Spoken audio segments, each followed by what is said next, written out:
హైదరాబాద్ లో మరోసారి డ్రగ్స్ కలకలం రేపే. వీకెండ్ పార్టీలో విచ్చలవిడిగా డ్రగ్స్ దొరుకుతున్నాయి. తాజాగా జూబ్లీహిల్స్ లోని 2 పబ్బుల్లో నార్కోటిక్ బ్యూరో నిర్వహించిన తనిఖీల్లో పలువురు డ్రగ్స్ వాడుతున్నట్టు గుర్తించారు. జోరా పబ్లో ఓ ఈవెంట్లో పాల్గొన్న వారికి డ్రగ్స్ టెస్ట్ నిర్వహించగా 11 మందికి పాజిటివ్గా వచ్చింది. అటు దుర్గం చెరువు దగ్గరున్న అలీ పబ్లో 4 డ్రగ్స్ తీసుకున్నట్లు టెస్టుల్లో తేలింది. వారిని అదుపులో తీసుకున్నారు పోలీసులు. పబ్బుల్లోకి డ్రగ్స్ ఎలా వచ్చాయి, ఎవరు సరఫరా చేశారన్న కోణంతో దర్యాప్తు సాగుతోంది.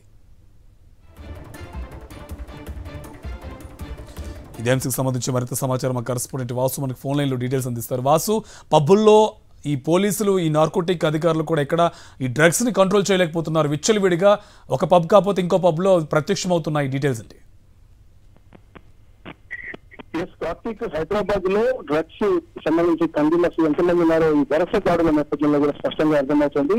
ఇటీవల మాదాపూర్ లో దాడి చేసిన నేపథ్యంలో వరుసగా పట్టుబడిన నేపథ్యం పర్వతంలో మరోసారి దుర్గం చెరువు, జూబ్లీహిల్స్ లో ఉన్నటువంటి 2 పబ్బుల్లో రాత్రి నార్కోటిక్ బ్యూరో సోదాలు చేసిన నేపథ్యంలో కూడా దాదాపు 10 మంది పైగా 15 మంది పట్టుబడిన నేపథ్యం వచ్చారు. దుర్గం చెరువులో ఉన్నటువంటి అలీ బిస్ట్రో పబ్ కి సంబంధించి కూడా అర్ధరాత్రి సమయంలో కూడా పబ్ నిర్వహిస్తున్న నేపథ్యంలో కూడా పక్కా సమాచారంతో అక్కడ డ్రగ్ ఎవరైతే సేవించిన వారు ఉన్నారన్న సమాచారంతో కూడా అక్కడికి చేరుకున్న పోలీసులు వాళ్ళకు టెస్ట్ నిర్వహించగా అందరికీ కూడా 11 మందికి పాజిటివ్ వచ్చింది. ఇక జూబ్లీహిల్స్ లో జోరా పబ్ కి సంబంధించినటువంటి అక్కడ కూడా వరుస దాడులు చేసిన నేపథ్యంలో కూడా అక్కడ 4 పాజిటివ్ వచ్చినట్టు తెలుస్తోంది. అయితే ఈ డ్రగ్స్ పబ్ లోకి ఎవరు తీసుకెళ్లారు, లేదంటే వీళ్ళే సేవించి వెళ్ళారు, లేదంటే అక్కడ ఎవరైనా విక్రయించారా అన్న స్థలంలో ఇవన్నీ అధికారులు కూడా ప్రస్తుతం జూబ్లీహిల్స్ పోలీసులు విచారిస్తున్నారు. నార్కోటిక్ బ్యూరోతో పాటు కలిపి జూబ్లీహిల్స్ పోలీసులకు దాడుల్లో కూడా దాదాపు 15 మంది పట్టుబడి నేపథ్యంలో 15 మంది ఎవరు, వాళ్ళకు ఎక్కడి నుంచి డ్రగ్స్ అనేది, ఏ రకమైన డ్రగ్స్ వీళ్ళు వినియోగించారన్న కోణంలో కూడా దర్యాప్తు సాగుతుంది.